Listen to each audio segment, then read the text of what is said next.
De retour sur le plateau de l'Africa Newsroom, nos éditorialistes sont toujours parmi nous, Camille Sari, Alfred Chango, et puis également notre invité, Miguel Oyonon Dongui-Foumou. Je rappelle que vous êtes ancien ministre de l'Agriculture et des Forêts de Guinée équatoriale. Tout de suite, notre dossier du jour.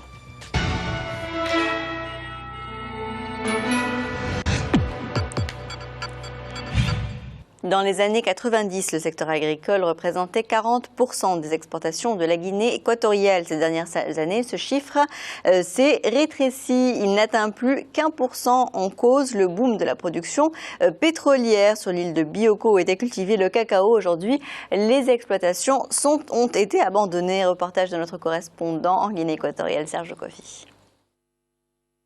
C'est un secteur qui présente aujourd'hui un panorama désolant. La filière cacao de Guinée équatoriale, qui fournissait la principale source de revenus du pays dans les années 70 et 90, ne l'est plus. Les efforts du gouvernement pour relancer ce secteur ne manquent pourtant pas.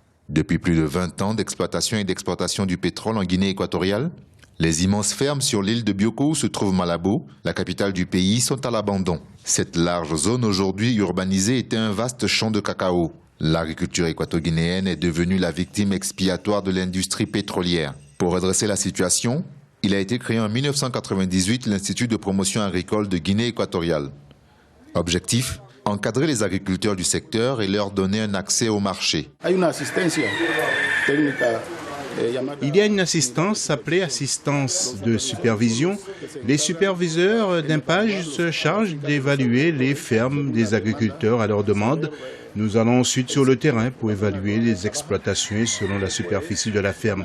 Nous octroyons à l'agriculteur le crédit nécessaire, mais aussi des machettes, des limes, des bottes et du sulfate.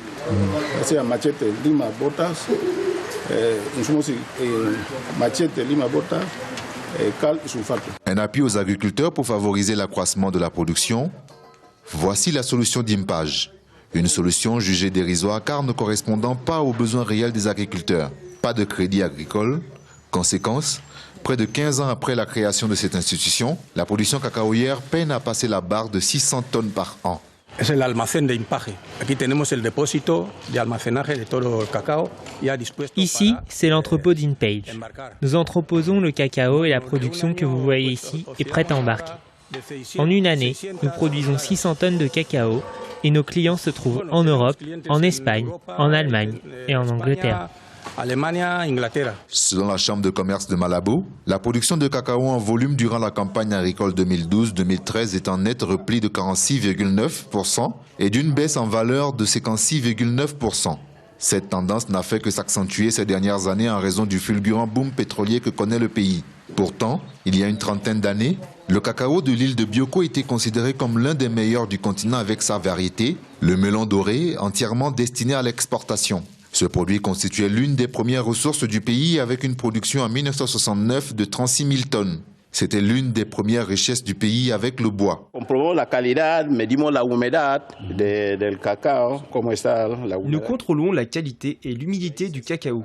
Au niveau international, le cacao de Guinée équatoriale est très bon parce que son beurre est riche. La qualité du beurre de cacao de l'île de Bioko, on ne le trouve nulle part ailleurs. J'ai visité des fabriques de crème de chocolat. Notre cacao y est considéré comme du sel en ce qui concerne son beurre. Le cacao de Malaisie, du Ghana et de Côte d'Ivoire n'ont pas la même teneur que le cacao de l'île de Bioko. Porque el cacao de Malasia, el cacao de Costa de Marfil, el cacao de Ghana, su manteca no es rica como el cacao de la isla de Bioko. Les conditions pour une production plus accrue du cacao ne manquent pas. Un environnement humide et des terres fertiles à perte de vue. Malgré ce potentiel, le résultat n'est guère à la hauteur des espérances. Les acteurs du secteur pointent du doigt plusieurs facteurs qui démotivent les agriculteurs. Actuellement, nous sommes en période de récolte et de séchage. Mais le problème, c'est qu'une fois que nous avons tout réglé avec Impage, nous ne sommes pas payés automatiquement.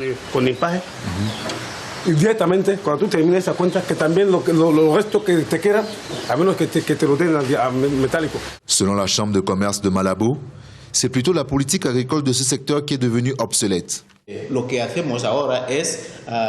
que nous faisons aujourd'hui, c'est continuer d'utiliser les installations héritées de la colonisation. Les unités de séchage ne sont plus conformes.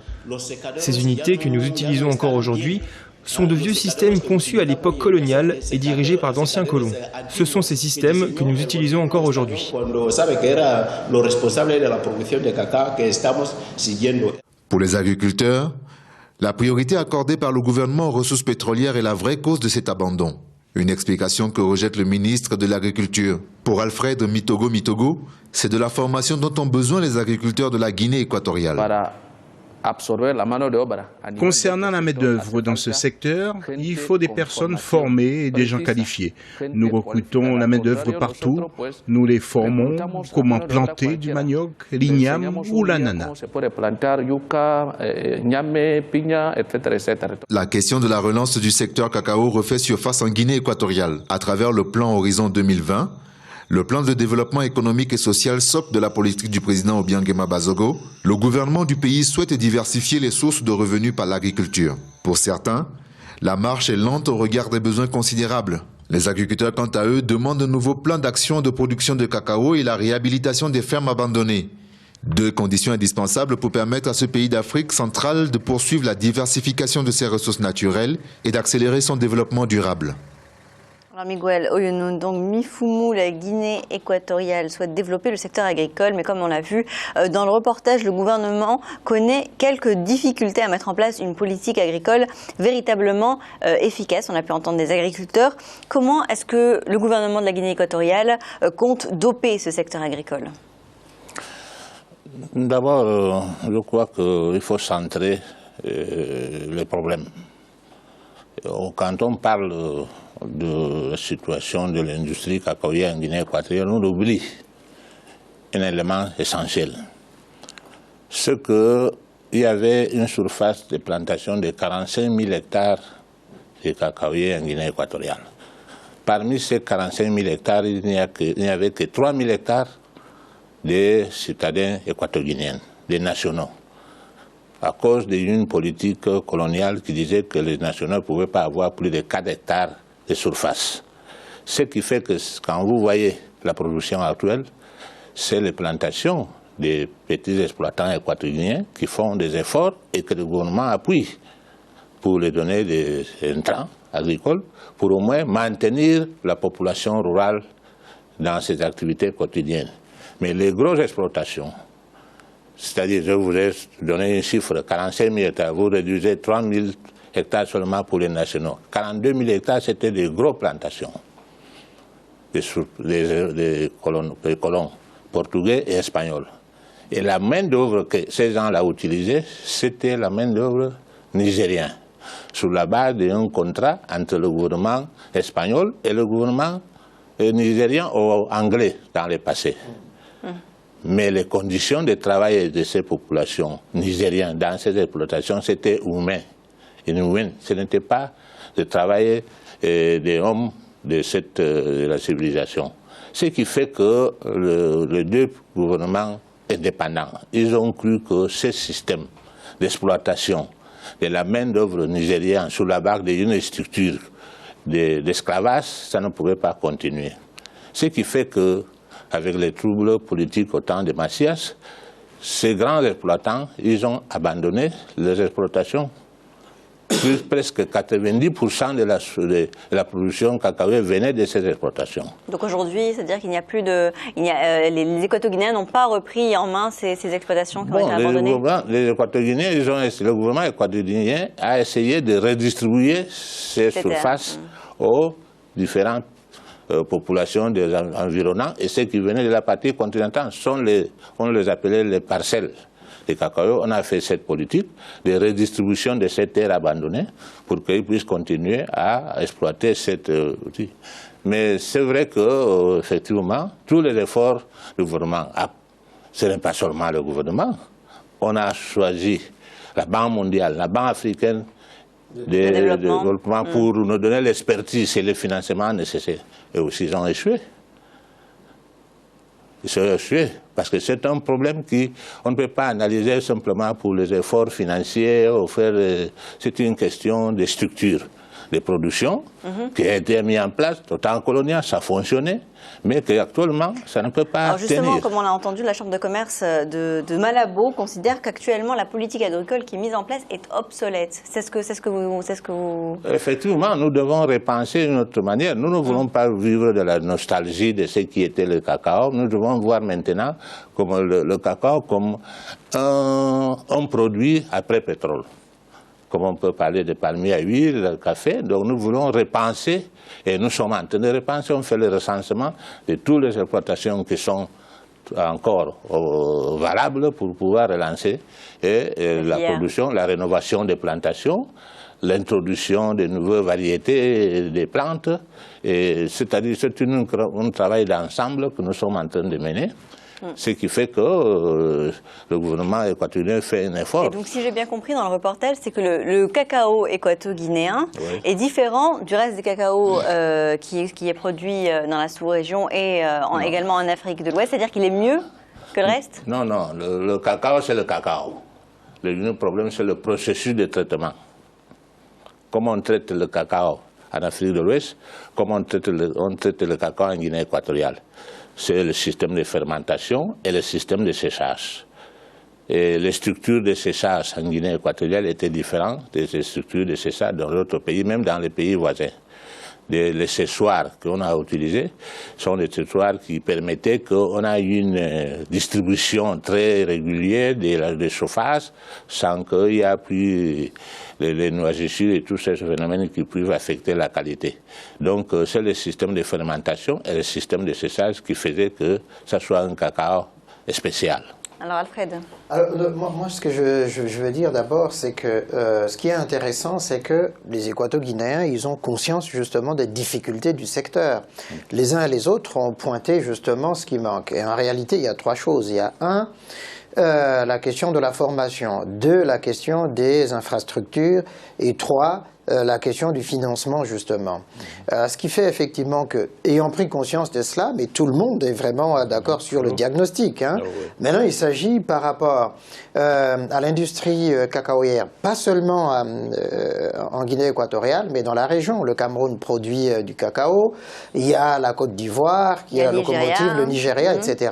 Comment, justement, dans cette structure-là, rénover l'outil de production, mais pas seulement rénover l'outil de production, mais comment assurer la compétitivité justement de cette industrie. Qu'il a à revoir également. Exactement.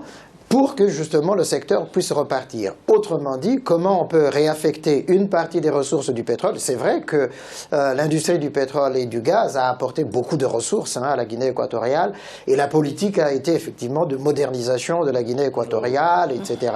Et que donc effectivement, comment réaffecter une partie pour relancer dans une autre perspective justement cette industrie cacaoyère et caféière. Est-ce qu'il y a un plan qui est prévu dans ce sens? Oui, vous commencez.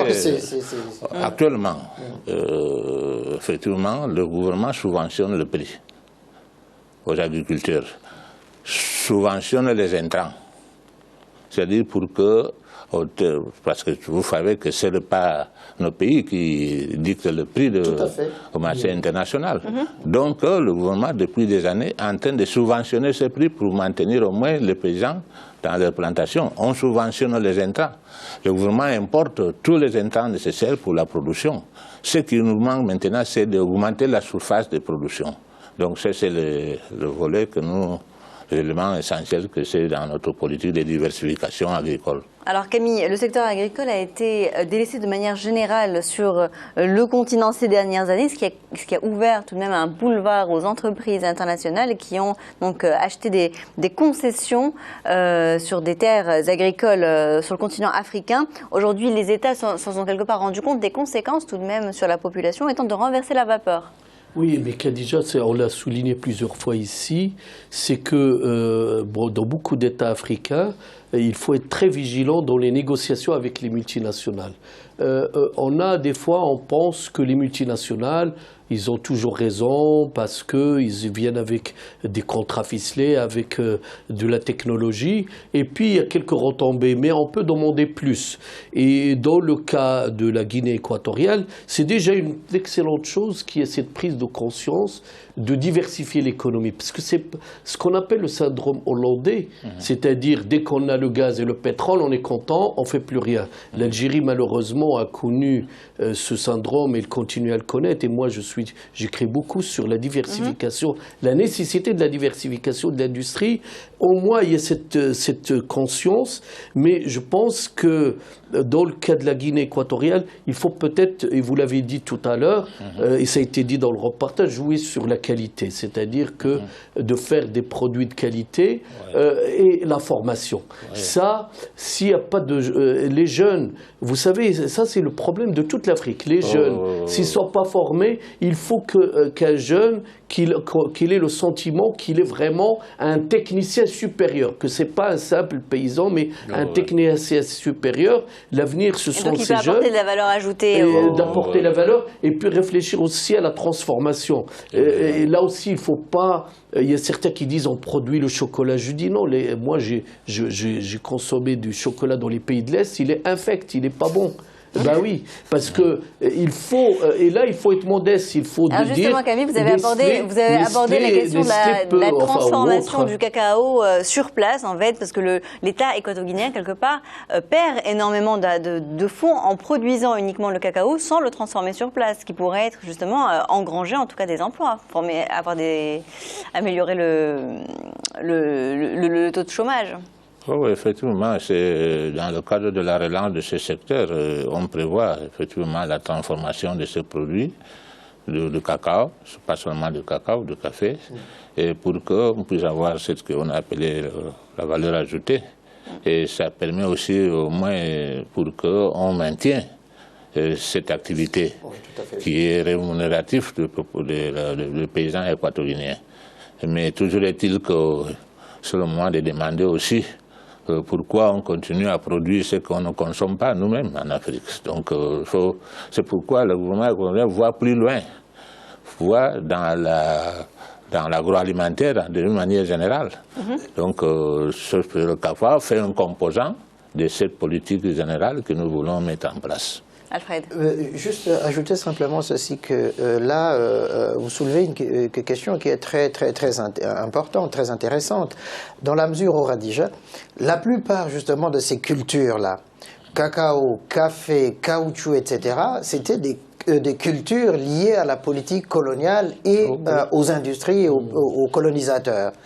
Nous avons gardé ces cultures-là justement, mais sans avoir l'expertise et les moyens qu'avaient les empires ou les entreprises coloniales à l'époque, justement.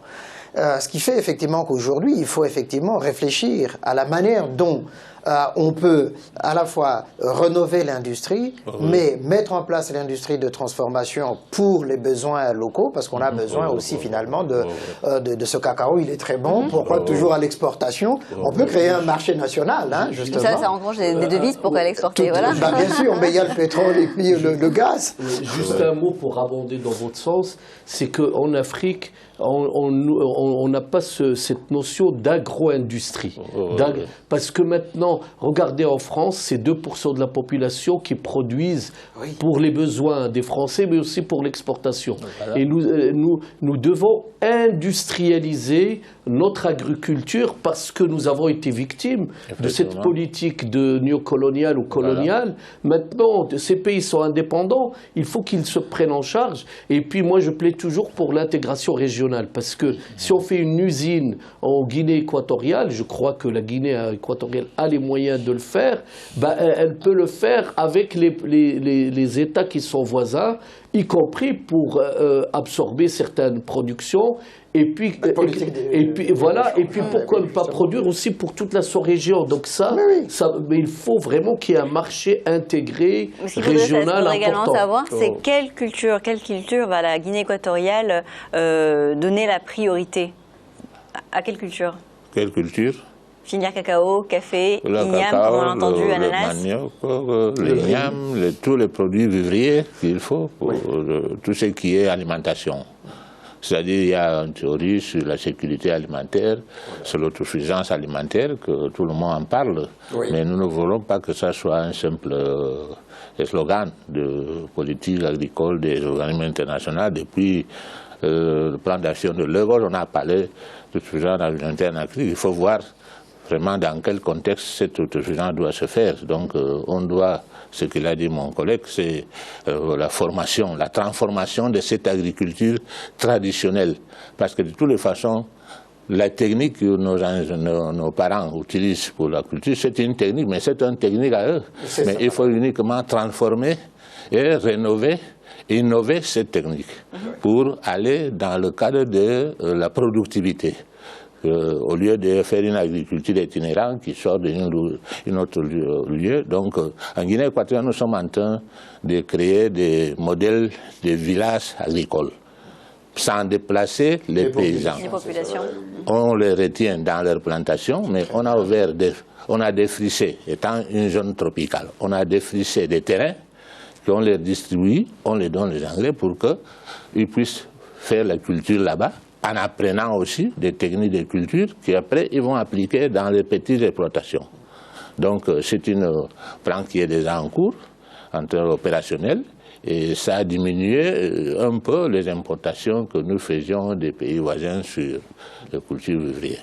On va mettre fin à ce débat. Je vais vous rappeler les principaux titres de l'actualité africaine à retenir. En Centrafrique, le président de la transition, Michel Djotodia, a reconnu ce jeudi négocier avec Joseph Kony, le chef de la rébellion ougandaise de la LRA, l'armée de résistance du Seigneur. Joseph Kony est recherché par la Cour pénale internationale pour crimes contre l'humanité.